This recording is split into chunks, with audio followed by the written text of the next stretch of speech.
बच्चों आज हम लोग जो है नस्ट इक्वेशन के बारे में पढ़ेंगे। बच्चों नस्ट इक्वेशन यूनिट थर्ड में, नस्ट इक्वेशन यूनिट थर्ड में इलेक्ट्रोकेमिस्ट्री में है।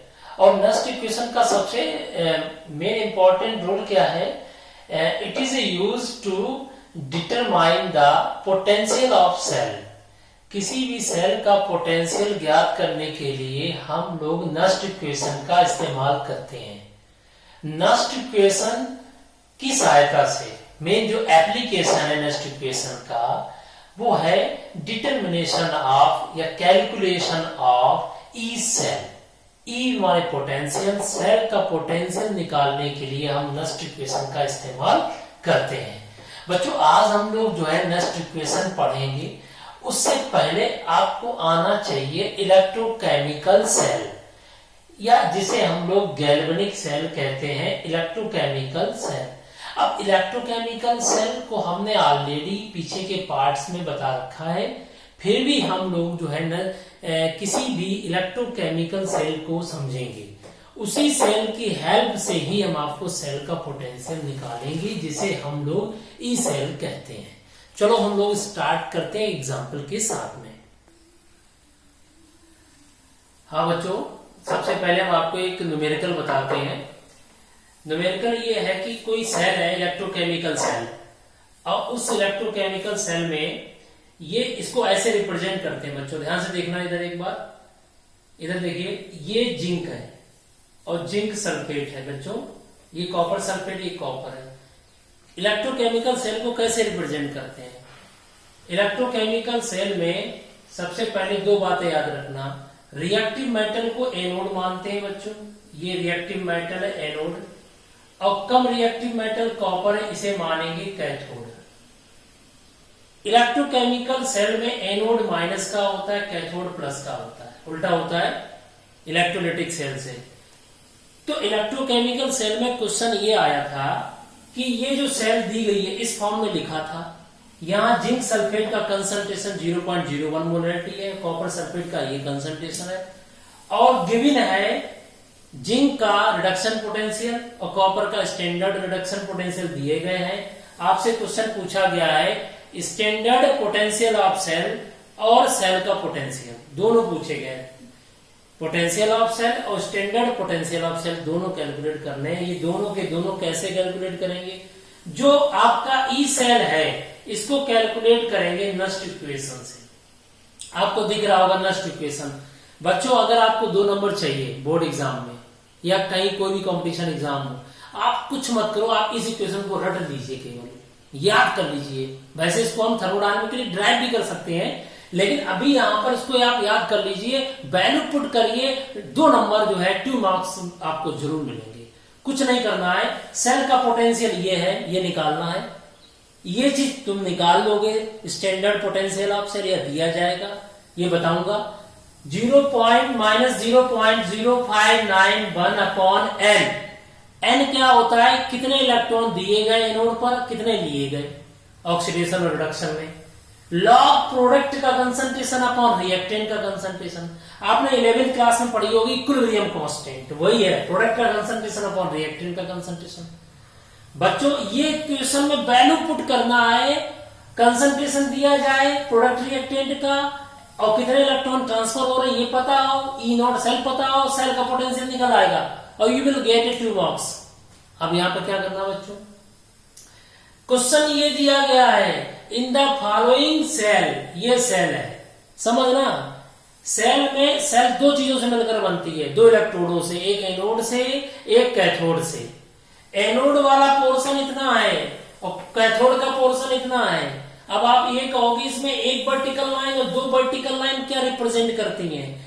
1 वर्टिकल लाइन रिप्रेजेंट करती है कि स्टेट, इधर सॉलिड है जिंक, इधर जिंक सल्फेट है। जिंक सल्फेट क्या है? ये एक्वा सॉल्यूशन है। जिंक सल्फेट का 0.01 मोलरिटी। आपको बता दें जो सॉल्यूशन होते हैं उनका कंसंट्रेशन मोलरिटी में होता है, उसे मोलर कंसंट्रेशन कहते हैं। ये कॉपर सल्फेट का सॉल्यूशन है, और दोनों सॉल्यूशन को सेपरेट करने के लिए, कनेक्ट करने के लिए यू आकार की एक नली होती है जिसे साल्ट ब्रिज कहते हैं। ये देखिए साल्ट ब्रिज है, इधर जिंक सल्फेट, इधर कॉपर सल्फेट। अब आपके दिमाग में क्वेश्चन आ रहा होगा कि सर आपने जिंक की नोड इधर क्यों ली, इधर कॉपर क्यों ली? मैंने कहा जो रिएक्टिव मेटल्स है उन्हें हम जिंक, मतलब रिएक्टिव मेटल जिंक और कॉपर में जिंक इज मोर रिएक्टिव, तो रिएक्टिव मेटल को लेफ्ट में रखेंगे, कम रिएक्टिव को राइट में रखेंगे, ऐसे इस तरीके से, ये राइट हैंड ये लेफ्ट हैंड। एनोड पर माइनस क्यों आया? आप ये भी तर्क कहेंगे कि भाई ये क्वेश्चन में एनोड माइनस क्यों आया? जिंक सबसे पहले इलेक्ट्रॉन रिलीज करता, देख लीजिए आप, एनोड पर ऑक्सीडेशन होता है और जिंक इलेक्ट्रॉन रिलीज करेंगे, जिंक 2 इलेक्ट्रॉन रिलीज करेंगे, और जब जिंक इलेक्ट्रॉन रिलीज करेंगे तो Zn+2 के रूप में सॉल्यूशन में आ जाएंगे, पूरी रॉड पर माइनस आ जाएगा, और जब पूरी रॉड पे माइनस आ जाएगा तो माइनस पर प्रेशर बढ़ेगा, तो माइनस कहां जाएंगे इलेक्ट्रॉन, इलेक्ट्रॉन का फ्लो एनोड से कैथोड की ओर अपने आप स्पॉन्टेनियसली होगा। और जब यहां इलेक्ट्रॉन जाएंगे तो अब यहां पर Cr+2 आयन प्रेजेंट है, Cr+2 सल्फेट, तो Cr+2 आयन इस इलेक्ट्रोड पर आके बैठ जाएंगे। क्यों? वो इंतजार कर रहे हैं, वो इंतजार कर रहे हैं इलेक्ट्रॉन का आए और हम डिपॉजिट हो जाएं, तो पूरी रॉड पे पॉजिटिव चार्ज रहेगा, तो इसलिए कैथोड यहां पॉजिटिव हो गया। तो एनोड से इलेक्ट्रॉन निकलेंगे जब रिएक्टिव मेटल होता है, और कैथोड से उसके अपोजिट डायरेक्शन में करंट बहता है, और करंट को आमीटर से मेजर कर लेते हैं आई को। और आपने फार्मूला पढ़ा होगा फिजिक्स में, V बराबर IR, वोल्टेज यानी पोटेंशियल बराबर I माने करंट इंटू रेजिस्टेंस, और हम वोल्टामीटर से वोल्टेज पता कर लेंगे, वो कहलाएगा इस सेल का विभव, potential of cell, that is called E cell. तो ई सेल कैसे निकालेंगे? वो नस्ट इक्वेशन की सहायता से निकालेंगे। तो किसी सेल, ये सेल है, ये एक इलेक्ट्रोड ये एक इलेक्ट्रोड दोनों मिलाकर पूरी सेल बन गई, ये हाफ सेल जोड़ दीजिए, बन गई पूरी सेल। इस सेल का पोटेंशियल, सेल में करंट कैसे निकलेगा? जब इलेक्ट्रॉन का, गैल्वेनिक सेल का यही है टेंडेंसी, एनोड से कैथोड की ओर इलेक्ट्रॉन जाते हैं और कैथोड से एनोड की ओर उसके अपोजिट डायरेक्शन में करंट फ्लो करता है, और वो करंट कितना होता है उस करंट को मेजर कर लेते हैं, फिर उस करंट को वोल्टेज में बदल देते हैं, V बराबर IR में, उस वोल्टामीटर से प्राप्त होने वाले वोल्ट को, उसको पोटेंशियल कहते हैं सेल का, उसको हम नस्ट इक्वेशन की सहायता से हम कैलकुलेट कर लेते हैं। तो सेल का पोटेंशियल बराबर स्टैंडर्ड सेल पोटेंशियल माइनस 0.0591। अब आप कहो ये वैल्यू कहां से आई? ये वैल्यू RT/F की वैल्यू होती है। ये डेरिवेशन को अगर हम आगे, इसका डेरिवेशन हम आपको बता देंगे, इसका वीडियो भी आएगा इसके डेरिवेशन का। अभी आपको, क्योंकि अभी जरूरत नहीं है, हमें 2 नंबर चाहिए जस्ट, क्योंकि एग्जाम में हमें कम समय में काम करना होता है। तो हम क्या करेंगे, अब सीधे इक्वेशन याद कर लेंगे, सेल का पोटेंशियल बराबर standard cell potential minus 0.0591 upon n माने इलेक्ट्रॉन। कितने इलेक्ट्रॉन दिए जिंक ने? 2। कितने ले लिए कॉपर ने? जितने ले रहा उतने ले रहा, तो जितने 2 यहाँ इलेक्ट्रॉन आ जाएंगे। लॉग प्रोडक्ट का कंसंट्रेशन अपॉन रिएक्टेंट का कंसंट्रेशन। अब आप कहोगे ये कहां से वैल्यू रखेंगे? तो ये रखेंगे यहां से, एनोड और कैथोड पे होने वाली रिएक्शन को रिडॉक्स रिएक्शन कहेंगे। क्यों? ऑक्सीडेशन रिडक्शन दोनों जोड़ दीजिए। अब बेटा यहां पर इक्विलिब्रियम कांस्टेंट कैसे निकालते हैं? केसी 11th क्लास पढ़ाया गया था। प्रोडक्ट का कंसंट्रेशन, प्रोडक्ट कौन है? कॉपर और जिंक, अपॉन रिएक्टेंट में कौन है? जिंक और कॉपर का कंसंट्रेशन। अब यहां एक समस्या है, कॉपर और जिंक दोनों सॉलिड हैं, इसको हम नहीं लेंगे। सॉलिड का कंसंट्रेशन 1 मोल पर लीटर माना जाता है, इसलिए Kc बराबर Zn+2 का कंसंट्रेशन अपॉन Cr+2 का कंसंट्रेशन आएगा। ठीक है। अब यहां पर प्रोडक्ट जगह पे क्या लिखेंगे? Zn+2 अपॉन रिएक्टेंट की जगह पे लिखेंगे हम लोग Cr+2। और अब समस्या आ रही है, ये तो समझ गए आप लोग निकालना। अब समस्या आ रही, E0 सेल कैसे निकालें?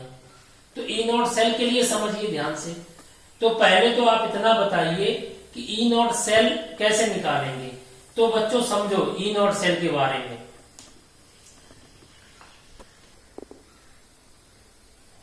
बच्चों सबसे पहले अगर हम ध्यान से देखें, इसमें हम क्या करेंगे, E0 सेल कैसे निकालेंगे। E0 सेल निकालने के लिए E0 सेल बराबर क्या होता है? एनोड का पोटेंशियल और प्लस कैथोड का पोटेंशियल, स्टैंडर्ड पोटेंशियल। अब आप कहेंगे किसी सेल का स्टैंडर्ड पोटेंशियल निकालने के लिए एनोड का स्टैंडर्ड पोटेंशियल, कैथोड का। एनोड पर होता क्या बच्चों, ऑक्सीडेशन, प्लस कैथोड पर क्या होता है बच्चों, रिडक्शन। तो एनोड पर जो ऑक्सीडेशन पोटेंशियल होगा और कैथोड पर क्या होगा, रिडक्शन पोटेंशियल होगा। अब ऑक्सीडेशन किसका हो रहा था, अभी आपने पढ़ा था जिंक का, तो जिंक किस में टूट रहा था, Zn से Zn+2। और कैथोड पर क्या हो रहा था, रिडक्शन, कॉपर +2 से कॉपर हो रहा था बच्चों। ठीक है, अब यहां पर ये वैल्यू है, देखिए गौर से, 0 से +2 ऑक्सीडेशन और +2 से 0, ये क्या कहलाएगी, रिडक्शन। अब आपको क्वेश्चन में दिया गया है, ध्यान से देखिए, Zn+2 से 0, यानी ये रिडक्शन, जो आपकी इलेक्ट्रोकेमिकल सीरीज है बच्चों, इलेक्ट्रोकेमिकल सीरीज में रिडक्शन पोटेंशियल की फॉर्म में दी गई है। तो ये रिडक्शन पोटेंशियल दिया गया -0.76 वोल्ट। अब हमें चाहिए यहां 0 से +2 ऑक्सीडेशन पोटेंशियल बच्चों। तो हम क्या करते हैं, इसको पलट लेंगे तो आगे माइनस आ जाएगा, आ गया माइनस, Zn+2 से जिंक, प्लस यहां क्या आ गया, ये भी रिडक्शन पोटेंशियल है। अब हमने इस ऑक्सीडेशन को रिडक्शन में बदल दिया, क्योंकि वैल्यू आपको दी गई है, गौर से देखो, रिडक्शन पोटेंशियल की। अब बताओ, तो पलटने पर ऑक्सीडेशन पोटेंशियल को रिडक्शन पोटेंशियल बदलेंगे तो आगे माइनस आ जाएगा, और इसको इसमें बदलेंगे तो माइनस का प्लस हो जाएगा।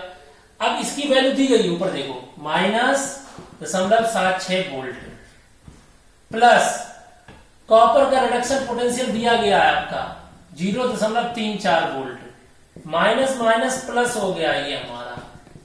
और इस तरीके से ये दोनों वैल्यू को हम जोड़ देंगे। जब इन दोनों वैल्यू को जोड़ देंगे तो आंसर आ जाएगा 1.1 वोल्ट।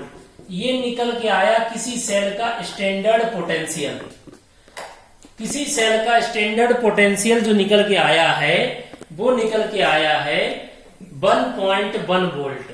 बच्चों एक बात और बताएं, ये सिंबल अगर प्लस में आता है किसी सेल का पोटेंशियल, चाहे वो स्टैंडर्ड सेल का पोटेंशियल हो या ई सेल हो, अगर सेल का वैल्यू प्लस में आता है पोटेंशियल का, तो वो सेल का निर्माण कर सकते हैं। सेल कैन बी कंस्ट्रक्टेड, यानी सेल को बनाया जा सकता है, जो अरेंजमेंट है। अगर यहां निगेटिव वैल्यू आती तो हम कहते हैं सेल वो गलत अरेंज किया है, एनोड के बजाय कैथोड कर दिया, कैथोड के बजाय एनोड कर दिया, यानी वो सेल का निर्माण नहीं हो सकता है। तो बच्चों हमने ई नॉट सेल की वैल्यू कितनी निकाल ली है, 1.1 वोल्ट, जो कि क्वेश्चन में दिया गया था। उसकी सहायता से क्वेश्चन में क्या दिया गया था आप देखिएगा।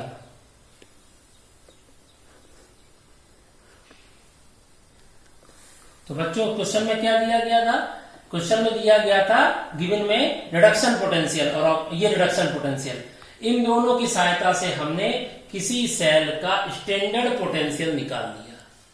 तो किसी सेल का स्टैंडर्ड पोटेंशियल बराबर एनोड का पोटेंशियल प्लस कैथोड का पोटेंशियल, और दोनों वैल्यू दी गई थी, हमने निकाल लिया भाई इसको, 1.1 वोल्ट आ गया। अब क्वेश्चन में क्या है, केसी वैल्यू और निकालनी है। तो केसी हमने आपसे क्या कहा, इक्विलिब्रियम कांस्टेंट होता है, प्रोडक्ट का कंसंट्रेशन अपॉन रिएक्टेंट का, वो हम आपको बता चुके हैं। अब केसी वैल्यू कितनी है, देखो यहां पर अगर आप देख सकते हैं तो एक रिडॉक्स रिएक्शन है, एनोड पर ऑक्सीडेशन, कैथोड पर रिडक्शन। ये देखो जिंक से Zn+2, कॉपर +2 से कॉपर, तो ये रिडक्शन ऑक्सीडेशन रिडक्शन जोड़ दिया, ये एक रिडॉक्स रिएक्शन है। इस रिएक्शन में ये प्रोडक्ट हो गया, ये रिएक्टेंट हो गया। तो इक्विलिब्रियम कांस्टेंट बराबर प्रोडक्ट का कंसंट्रेशन, ये इक्विलिब्रियम भी हो सकता है, इसे रिएक्शन क्विटेंट भी कहते हैं, अगर आपने 11th क्लास में पढ़ा होगा।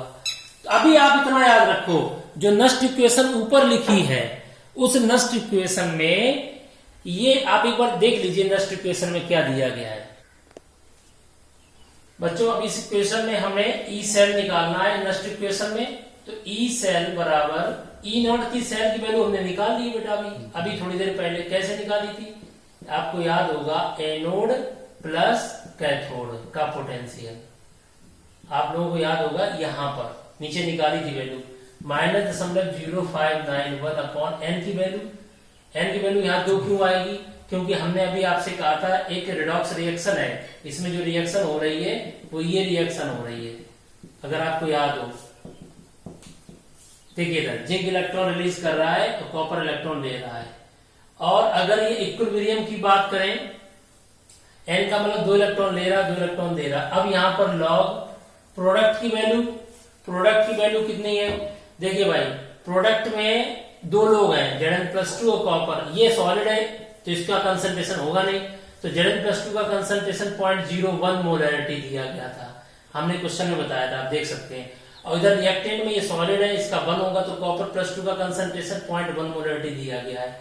तो प्रोडक्ट का कंसंट्रेशन हो गया तुम्हारा Zn+2 और रिएक्टेंट का कंसंट्रेशन हो गया तुम्हारा कॉपर+2, जो सोल्यूशन है। अब यहाँ पर ई सेल निकालना है बच्चों। ये वैल्यू हम नीचे कैलकुलेट कर चुके हैं। कैलकुलेट करने के बाद वैल्यू आई थी 1.1 वोल्ट, -0.0591/2 लॉग Zn+2 का कंसंट्रेशन कितना दिया गया? 0.01 मोलरिटी, और कॉपर+2 का कंसंट्रेशन दिया गया 0.1 मोलरिटी। इसको हम लोग सॉल्व करेंगे। अभी हम इसको हटा दे रहे हैं रेडॉक्स रिएक्शन को। तो ई सेल बराबर 1.1 -0.0591/2 बच्चों लॉग, यहां से एक पॉइंट हटाएंगे तो कुछ वैल्यू आएगी। जिंक की कितनी वैल्यू दी गई है आप देख सकते हो, जिंक की वैल्यू 0.01 दी गई है। पॉइंट से पॉइंट यहां पर हटाएंगे तो यहां पर बचेगा क्या? ये 10⁻⁻2 है, ये 10⁻⁻1 है, तो ओवरऑल कितना बचेगा? 0.0591/2 लॉग 10⁻⁻1 बचेगा। जब -1 बचेगा तो पावर हमेशा आगे आती है, तो क्या हो जाएगा? माइनस माइनस प्लस 0.0591/2 और log 10 की वैल्यू बच्चों 1 होती है। ये लर्न कर लीजिए, log 10 की वैल्यू कितनी होती है? 1 होती है। तो ये हमने निकाल लिया ई सेल। क्या निकाल लिया बच्चों? E cell. अब इसको कैलकुलेट करिए। ई सेल की वैल्यू निकाल के हम लोगों ने कैलकुलेट कर ली है 1.1, log 10 की वैल्यू 1 पॉइंट, इसका हम क्या करेंगे? डिवाइड कर देंगे, और डिवाइड करके वैल्यू जो आएगी उसको सॉल्व करके 1.1295 आ गया। तो यहां पर सेल का पोटेंशियल निकल के आ गया। प्लस में आया है तो प्लस में आता है तो सेल का निर्माण किया जा सकता है। तो इस तरीके से ई सेल, ये 2 नंबर का क्वेश्चन आएगा जिसमें आपको इस इक्वेशन की हेल्प से ये सॉल्व करना है। आपको नेक्स्ट इक्वेशन दिख रहा होगा, तो नेक्स्ट इक्वेशन दिखाना एक बार। तो ये नेक्स्ट इक्वेशन है बच्चों। इस नेक्स्ट इक्वेशन को याद कर लीजिए। ई सेल बराबर E not cell minus 0.0591/n log product का कंसंट्रेशन अपॉन रिएक्टेंट का कंसंट्रेशन। बच्चों हमें ई नॉट सेल दिया जाएगा, या हमें एनोड का पोटेंशियल, माने ये रिडक्शन पोटेंशियल, ऑक्सीडेशन पोटेंशियल और ये रिडक्शन पोटेंशियल दिए जाएंगे, उनसे हम निकाल लेंगे। किसी स्टैंडर्ड सेल का पोटेंशियल बराबर एनोड का पोटेंशियल प्लस कैथोड का पोटेंशियल, एन माने इलेक्ट्रॉन और प्रोडक्ट का कंसंट्रेशन। तो हमें रिडॉक्स रिएक्शन बनानी पड़ेगी। क्या बनानी पड़ेगी? Redox reaction. तो रिडॉक्स में प्रोडक्ट का कंसंट्रेशन अपॉन रिएक्टेंट का कंसंट्रेशन, सॉलिड का कंसंट्रेशन 1 होता है, तो Zn+2 का इतना था मोलरिटी, कॉपर+2 का इतना मोलरिटी था, वैल्यू पुट कर दिया। इस तरीके से सॉल्व कर लिया सेल का पोटेंशियल।